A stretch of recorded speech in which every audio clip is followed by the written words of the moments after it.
പരിശുദ്ധ അമ്മയ്ക്കും തിരുക്കുമാരനും 1000 നന്ദി. എൻ്റെ പേര് ഷീബ ജൂഡ്സൺ. ഞാൻ വരുന്നത് അങ്കമാലി മൂക്കന്നൂരിൽ നിന്നാണ്. ഇതെൻ്റെ ഭർത്താവ്, 2 മക്കൾ. ഞാൻ ആദ്യമായിട്ട് 2018 ഉടമ്പടി എടുക്കുന്നത്. അന്ന് എൻ്റെ പ്രത്യേക നിയോഗങ്ങൾ, ഞങ്ങൾക്ക് ഒരു 15 വർഷമായിട്ട് ഉണ്ടായിരുന്ന ഒരു കടബാധ്യത ഉണ്ടായിരുന്നു. അത് മാറാൻ വേണ്ടിയിട്ടായിരുന്നു ആദ്യത്തെ നിയോഗം.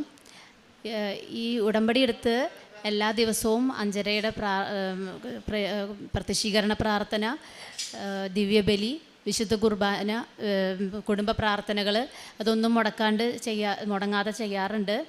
അതുപോലെ തന്നെ ഈ നേർച്ച വസ്തുവായ ഉടമ്പടി ഉപ്പ് ഇട്ട് ഞങ്ങൾക്കൊരു സ്ഥലം വിൽക്കാനുണ്ടായിരുന്നു. ആ സ്ഥലം വിൽപ്പന ഈ ഉടമ്പടി നേർച്ച ഉപ്പ് ഇട്ട് പ്രാർത്ഥിച്ചതിൻ്റെ ഫലമായിട്ട് ആ സ്ഥലം വിൽപ്പന നടന്നു. അങ്ങനെ ഞങ്ങളുടെ ആ കടബാധ്യത മാറാൻ സാധിച്ചു. അതുപോലെ തന്നെ എല്ലാവരുടെയും പോലെ തന്നെ ഞങ്ങൾക്കൊരു ഭവനം വേണമെന്നൊരാഗ്രഹം ഉണ്ടായിരുന്നു. ഞങ്ങൾക്ക് ഈ ഉടമ്പടിയിൽ മറ്റൊരു നിയോഗമായിരുന്നു ഒരു പുതിയൊരു ഭവനം ലഭിക്കുക എന്നുള്ളത്. അങ്ങനെ ആ ഭവനം ലഭിച്ചു. ഭവനം ഞങ്ങൾക്ക് ഒരു 45 വർഷമായ ഭവനമാണ്. അപ്പോൾ അത് ഒത്തിരി പഴയ ഭവനമായിരുന്നു. അവിടെ താമസിക്കാൻ മഴയൊക്കെ വരുമ്പോൾ ഭയങ്കര ബുദ്ധിമുട്ടായിരുന്നു. അപ്പോൾ ഞങ്ങൾ പ്രത്യേകമായിട്ട് നിയോഗം വെച്ചിരുന്ന ഒരു നിയോഗമായിരുന്നു അത്. അങ്ങനെ ഒരു പുതിയ ഭവനം ലഭിച്ചു. പിന്നെ 10 വർഷമായിട്ടുള്ളൊരാഗ്രഹമായിരുന്നു ഒരു വിദേശ രാജ്യ ജോലി. അങ്ങനെ ആ നിയോഗം ഞങ്ങൾക്ക് ഈ ഉടമ്പടി നിയോഗം വെച്ച് പ്രാർത്ഥിച്ചതിൻ്റെ ഫലമായിട്ട് നടന്നു. ആ സമയത്തുള്ള കാരുണ്യ പ്രവർത്തികൾ ഞങ്ങൾ ഒരു സാധിക്കുന്ന രീതിയിലൊക്കെ ഞങ്ങൾക്ക് സഹായങ്ങൾ ചെയ്യാൻ പറ്റുന്നവർക്കൊക്കെ ചെയ്തു കൊടുക്കുമായിരുന്നു. അതുപോലെ ഇവിടെ എല്ലാ മാസവും വന്ന് അച്ഛൻ്റെ ധ്യാനം കൂടാറുണ്ട്. പത്രം മേടിച്ച് എല്ലാ വീടുകളിലും കൊണ്ടുപോയി കൊടുക്കാറുണ്ട്, പള്ളിയിലും കൊണ്ടുപോയി കൊടുക്കാറുണ്ട്. അങ്ങനെ അത് കറക്റ്റായിട്ട് ചെയ്തു പോന്നു. 3 പ്രാവശ്യം എനിക്ക് അപ്പോൾ പുതുക്കാൻ പറ്റി. പിന്നീട് 2020 എനിക്ക് വിദേശത്ത് പോകാനുള്ള ഒരു വിസ ലഭിച്ചു.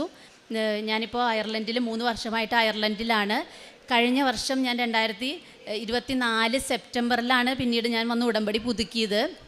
ആ ഉടമ്പടി പുതുക്കിയപ്പോൾ ഉള്ള ആദ്യത്തെ നിയോഗം ഞങ്ങൾക്കൊരു അയർലൻഡ് ഫാമിലി വിസ ലഭിക്കുക എന്നുള്ളതായിരുന്നു.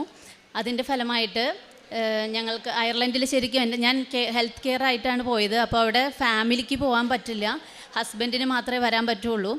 അപ്പോൾ ഞങ്ങളുടെ ആ ഏജൻസിയുടെ ഒരു താല്പര്യപ്രകാരം ഫാമിലിനെ വെച്ച് നോക്കാമെന്ന് പറഞ്ഞ് ഉറപ്പില്ലാണ്ടാണ് വെച്ചത്. പക്ഷേ ഞങ്ങൾക്ക് മാതാവിൻ്റെ അനുഗ്രഹം കൊണ്ട് 1 മാസം കൊണ്ട് ആ വിസ ലഭിച്ചു.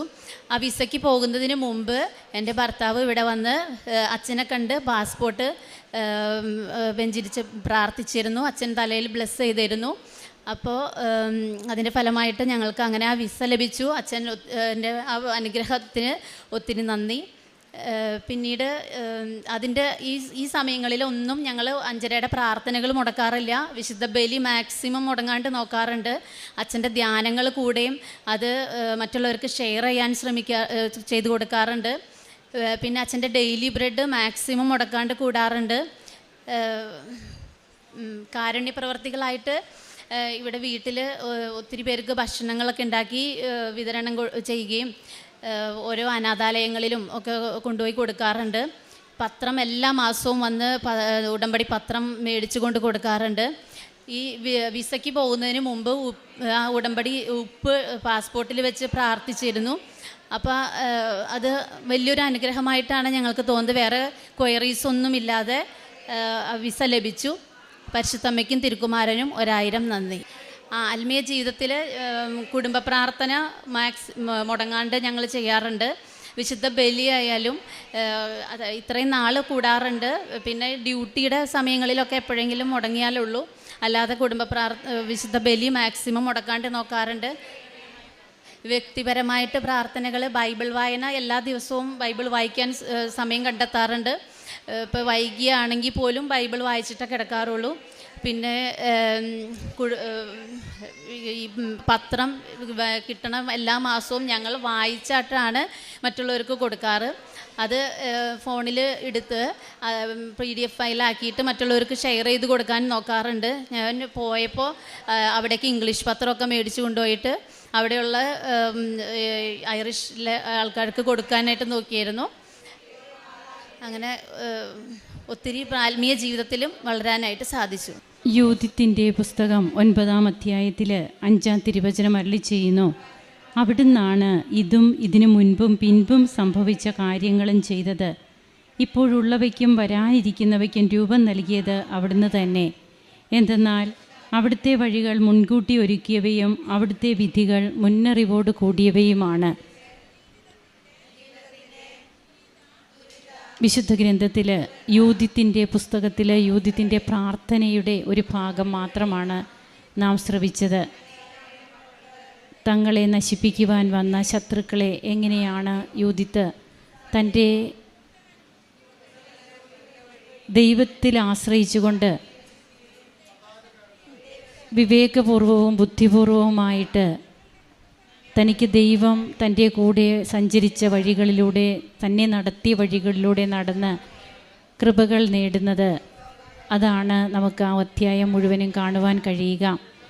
ഇവിടെ ഷീബ ജൂഡ്സണും കുടുംബവും നിൽക്കുമ്പോൾ കുറച്ച് വർഷങ്ങളായിട്ട് തങ്ങൾക്ക് നടക്കാതിരുന്ന പല കാര്യങ്ങൾ, 8 വർഷം, അതുപോലെ 15 വർഷം, 20 വർഷം, ഇങ്ങനെയൊക്കെ ഇവിടെ ഓരോ കാലയളവുകൾ പറയുന്നുണ്ട്.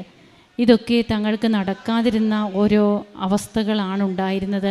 അതുപോലെ തങ്ങളുടെ ഭവനം, അതിനൊക്കെ 40 വർഷത്തിലേറെയായിട്ട് തങ്ങൾ താമസിച്ചു കൊണ്ടിരുന്ന ഭവനമാണ്. അപ്പോൾ ഇവിടെയൊക്കെയാണ് സമയച്ചുരുക്കം, അതായത് ദൈർഘ്യം കുറഞ്ഞ ഒരു ജീവിതത്തിൻ്റെ ഉടമകളായിട്ട് പിന്നീട് എങ്ങനെയാണ് തങ്ങളുടെ ജീവിതത്തിൽ ഉടമ്പടിയുടെ ഒരു ജീവിതം തങ്ങൾക്ക് അത് ദൈവം തരുന്നതെന്നുള്ളതാണ് ഈ കുടുംബം ഇവിടെ വ്യക്തമാക്കുക.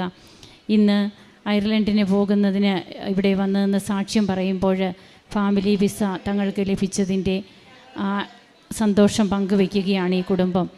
ഒരിക്കലും തങ്ങൾ ഉടമ്പടി എടുത്തതിന് ശേഷം കുടുംബ പ്രാർത്ഥനയോ അല്ലെങ്കിൽ മറ്റു കാര്യങ്ങളിലോ ഒന്നും മാക്സിമം വീഴ്ച വരാതിരിക്കാനായിട്ട് ശ്രമിച്ചു. തങ്ങളുടെ വ്യക്തി ജീവിതത്തിൽ കാരുണ്യ പ്രവർത്തനങ്ങളൊക്കെ എങ്ങനെയാണ് ചെയ്തത്, വ്യക്തി ജീവിതത്തിൽ വന്ന മാറ്റങ്ങളും അതുപോലെ പ്രേക്ഷിത പ്രവർത്തനം, അതിനൊക്കെ എടുക്കുന്ന തീഷ്ണത എല്ലാം ഇന്ന് ഈ കുടുംബത്തെ ഇവിടെ കൊണ്ടുവന്ന് നിർത്തി സാക്ഷ്യം പറയിക്കുമ്പോൾ തീർച്ചയായും അവിടുന്നാണ് ഇതിന് മുൻപും പിൻപും സംഭവിച്ച കാര്യങ്ങളും ഇപ്പോഴുള്ളവയും വരാനിരിക്കുന്നവയും ചെയ്തത് അവിടുന്ന് തന്നെയെന്ന് യൂതിത്ത് ദൈവത്തെ പ്രകീർത്തിക്കുന്നുണ്ട്. അതുപോലെ തൻ്റെ ജീവിതത്തിൽ തനിക്ക് ഫാമിലി വിസ അതിന് ബുദ്ധിമുട്ടായിരുന്നു, എന്നാൽ ഇന്ന് അതൊക്കെ ലഭിച്ച് തൻ്റെ ഫാമിലിയെ കൂടെ കൊണ്ടുപോകാനായിട്ട് കഴിയുന്നതിൽ ഈ മകൾ ദൈവത്തിന് നന്ദി പറയുകയാണ്. നമുക്കും കരങ്ങളടിച്ച് ഈശോയ്ക്കും അമ്മയ്ക്കും നന്ദി പറയാം.